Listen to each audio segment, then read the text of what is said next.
नमस्कार, आप Champaran news network देख रहे हैं और मैं हूं हेमंत भट्ट। 2021 बीत चुका है और आप नए दौर में नई राजनीति के साथ सरवाइव कर रहे हैं। हम चंपारण न्यूज नेटवर्क के माध्यम से प्रयास कर रहे हैं कि आप तक सूचनाएं पहुंचाएं और उसमें जो सबसे बड़ी ईमानदारी है वो ये है कि आज जो पत्रकारिता का स्टैंड बना हुआ है, अलग अलग प्रकार से जो आपको पत्रकारिता के द्वारा, जर्नलिज्म के द्वारा जो सूचनाएं मिल रही हैं वो कितनी सही है या वो कितनी न्याय संगत है, क्योंकि मीडिया का स्टैंड जो है वो एक अलग तरीके से काम कर रहा है। देश चुनाव के लिए तैयार है, बिहार में चुनाव खत्म हुआ है, उत्तर प्रदेश में चुनाव का दौर चल रहा है, आने वाले समय में राजस्थान में चुनाव है, उसके बाद मध्य प्रदेश, यानी जो देश है वो पूरी तरीके से चुनाव को लेकर के आगे बढ़ रहा है। देश में 90 करोड़ जो वोटर हैं उनके ऊपर राजनीति हो रही है और प्रधानमंत्री नरेंद्र मोदी एक यशस्वी प्रधानमंत्री के रूप में निकल करके कैंपेन कर रहे हैं उत्तर प्रदेश में। आज जो दौर है कोरोना का वो आपको समझ में आ रहा होगा कि जो एक आम आदमी है उसका जो जीवन है, जो उसके जीवन की शैली है वो बदल गई है, वो सरवाइव नहीं कर पा रहा है महंगाई के साथ। और जो समसामयिक घटनाएं हैं, आपने देखा होगा कि 2021 कितना चुनौतीपूर्ण रहा है आप सभी के लिए।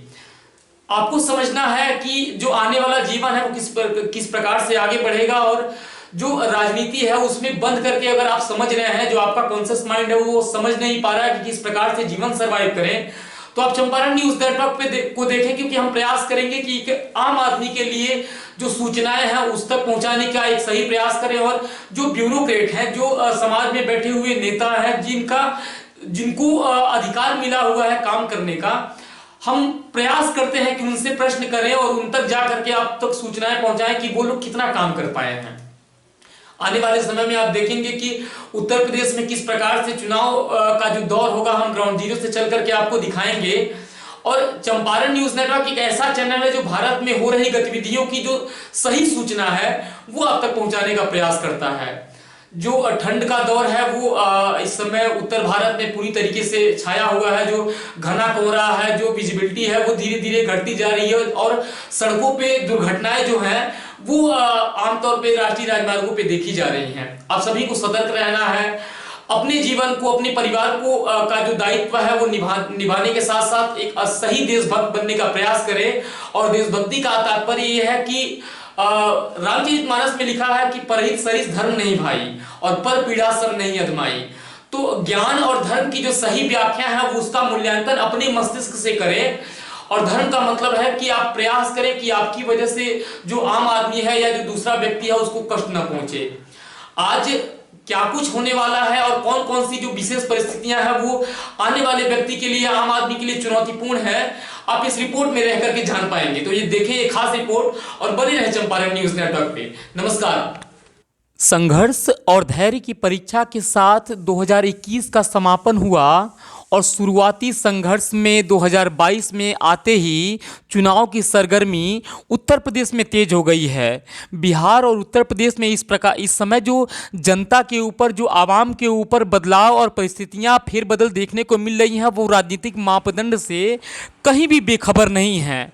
अपने अपने वर्चस्व की राजनीति के लिए जातिवाद का सहारा लेकर के सरकारें और राजनीतिक दल काम कर रहे हैं। ये बिहार की राजधानी पटना है और अतीत का पाटलिपुत्र आज राजनीति का अखाड़ा बन गया है। पूर्व सीएम जीतन राम मांझी के जो अलग तरह के जो बयान थे उसको लेकर के जातिवाद जो समीकरण है वो बिहार में इस समय बदस्तूर छिड़ा हुआ है और कहीं न कहीं जो जातिवादी समीकरण है उसने राजनीतिक आंकड़ों की धज्जियां उड़ा दी हैं। हम ग्राउंड जीरो पे हैं और इस समय महात्मा गांधी सेतु से आपको तस्वीरें दिखा रहे हैं, आप बने रहें। आम आदमी के लिए परेशानी की बहुत सारी वजहें हैं और उनमें एक सबसे बड़ी जो वजह है वो कोरोना है, जिसने आम आदमी की जीवन को बैकफुट पे ढकेल दिया है।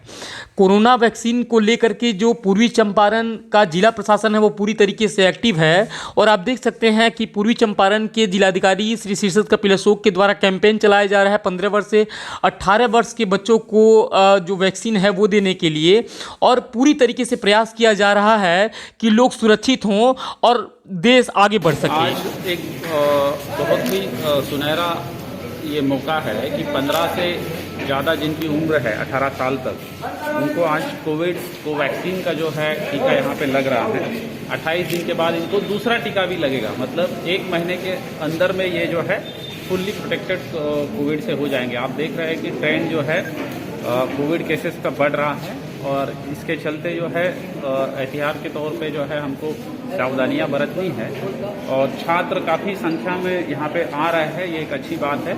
मैं सिविल सर्जन और पूरे स्वास्थ्य महकमे को धन्यवाद देता हूँ कि उन्होंने अच्छी तैयारी के साथ इसकी शुरुआत की है। वैक्सीनेशन के क्रम में जो है हमारा जिला शुरू से ही अच्छा काम कर रहा है। जो सेकंड डोज का ड्यू लिस्ट है उसमें 97% के करीब जो है ऑलरेडी ड्यू लिस्ट के हिसाब से वो पहुंच गए हैं, लेकिन अभी रुकना नहीं, क्योंकि अभी ये 15 से 18 का अब नया लॉट जो है टारगेट ग्रुप में ऐड हो गया है, तो इनका भी जो है फुल्ली वैक्सीनेशन की तो और जो है बढ़ेंगे। धन्यवाद। सर, सेंटर कहाँ